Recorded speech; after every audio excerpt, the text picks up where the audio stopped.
Bonsoir et bienvenue pour ce grand débat du second tour. C'est une tradition de la République très attendue. C'est un moment important de la vie démocratique. Bonsoir Laurence Ferrari. Bonsoir David, bonsoir à tous, bonsoir messieurs. Bonsoir François Hollande.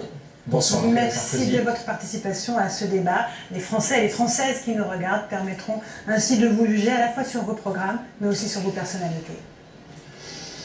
Dimanche, les Français vont choisir leur prochain président de la République.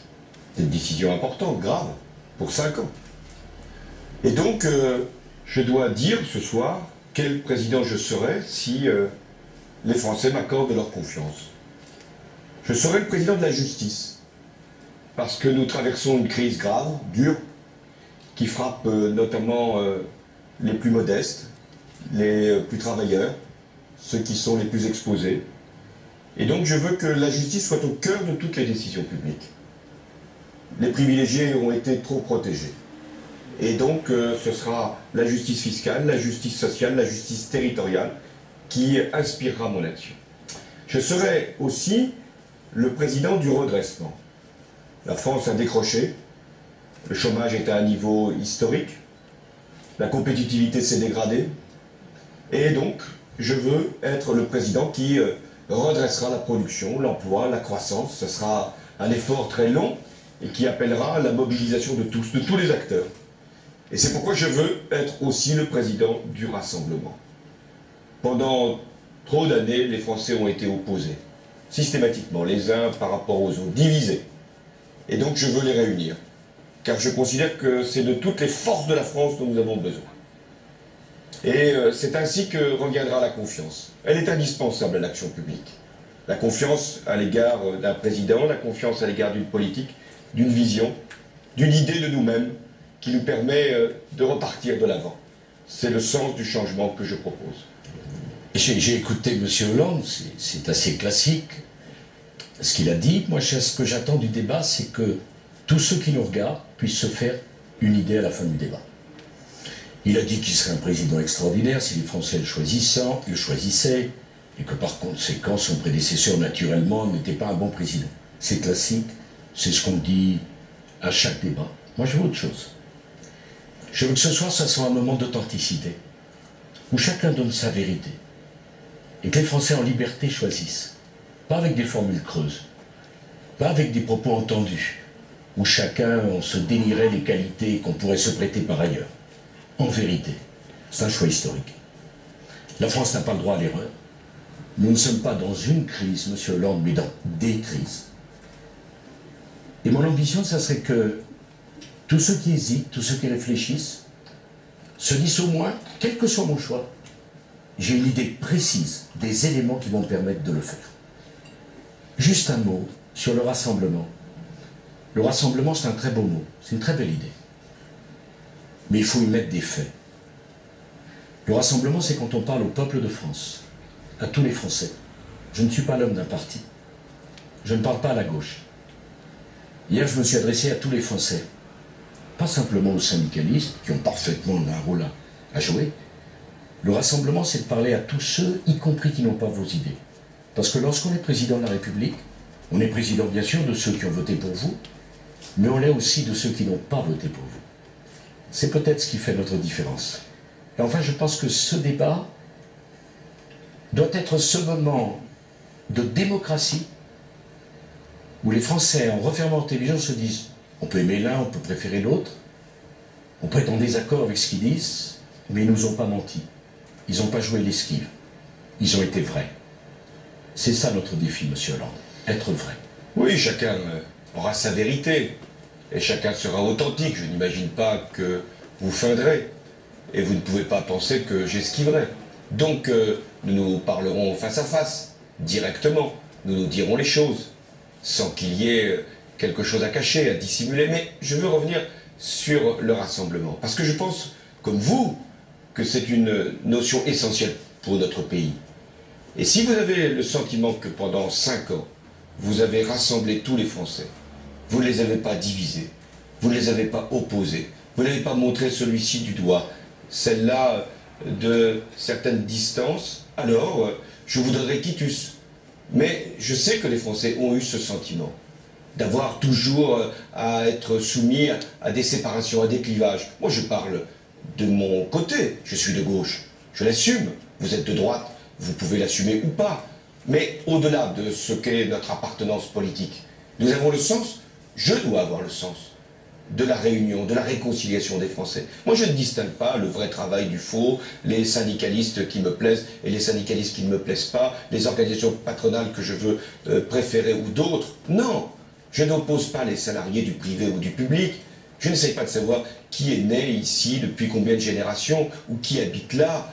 Parce que je pense que nous sommes tous Français et que nous devons nous retrouver dans le même effort, dans la même unité. Et donc, les Français apprécieront, vous, à partir de ce qu'est votre bilan, et pour ce qui me concerne, à partir de mes propositions. J'ai une preuve à vous donner de cet esprit de rassemblement qui m'a animé pendant 5 ans.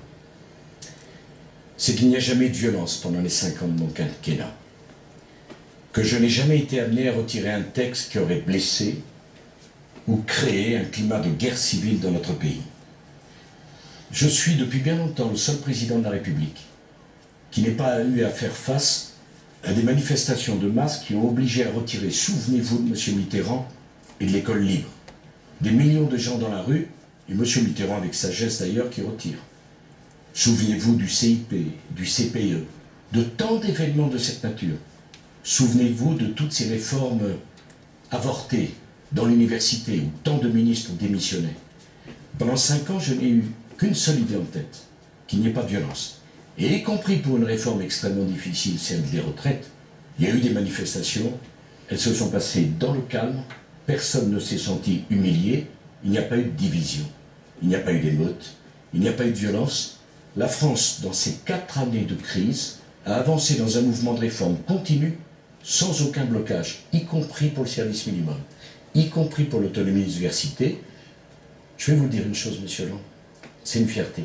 Il y a ceux qui parlent de rassemblement, et puis il y a ceux qui l'ont fait vivre.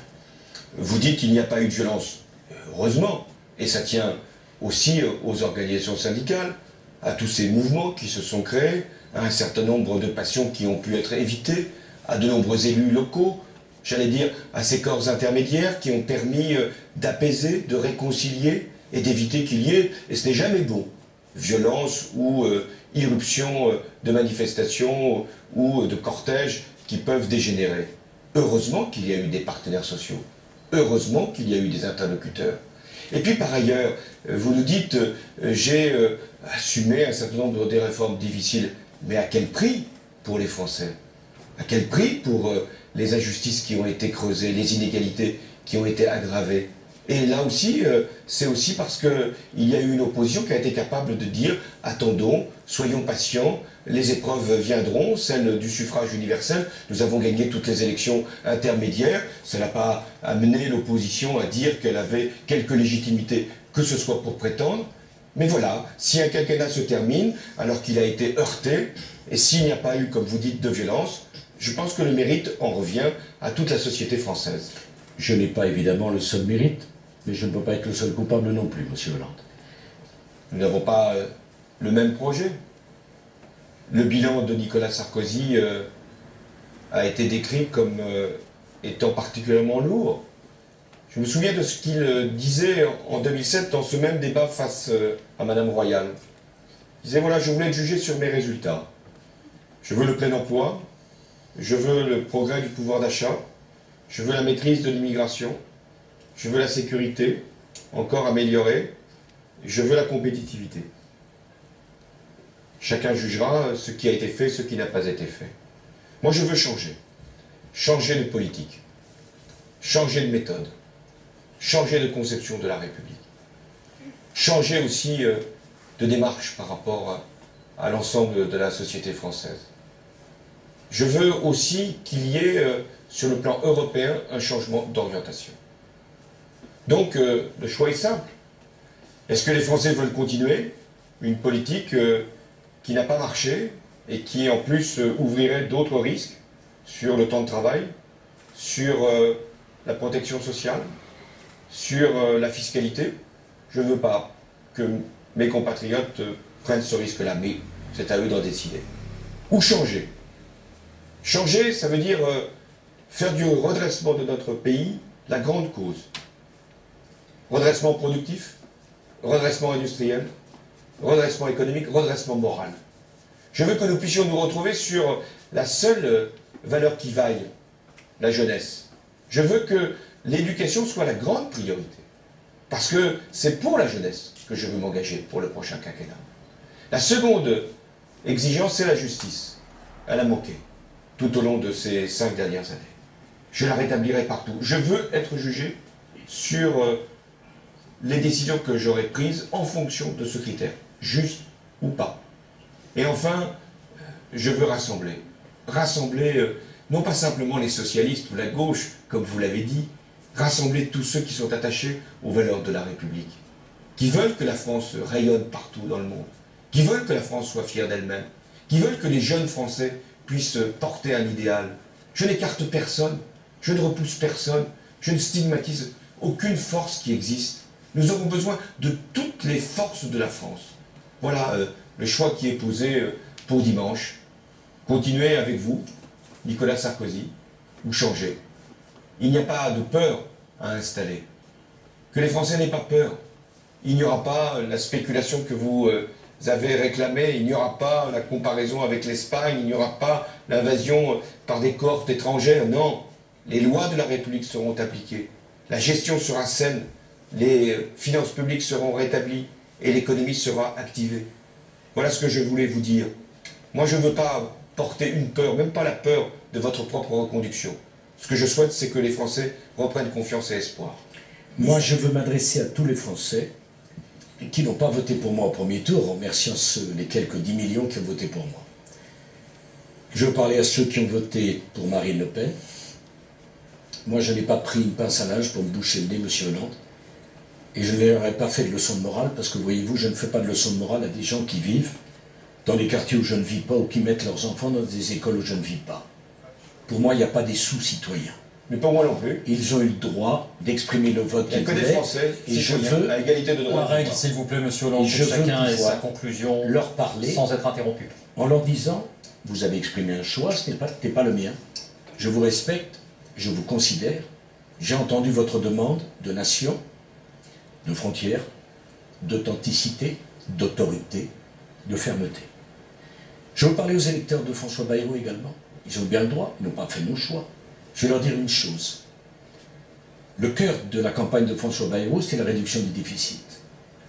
Son premier engagement, c'est la règle d'or. M. Hollande la refuse. Parce qu'il ne veut s'enfermer dans aucune règle. Vous avez bien compris? C'est les paroles qui volent. Les engagements, c'est pour plus tard. La règle d'or, je la ferai adapter. S'il le faut, par le référendum. Car je considère qu'un pays qui ne rembourse pas sa dette, qui ne réduit pas ses déficits, qui ne diminue pas ses défenses, c'est pas un pays libre. Je veux parler à tous ceux qui sont abstenus, en leur disant, voilà, ne laissez pas les autres voter à votre place, quel que soit votre choix. Ça doit être non pas un vote d'humeur, mais un vote pour 5 ans.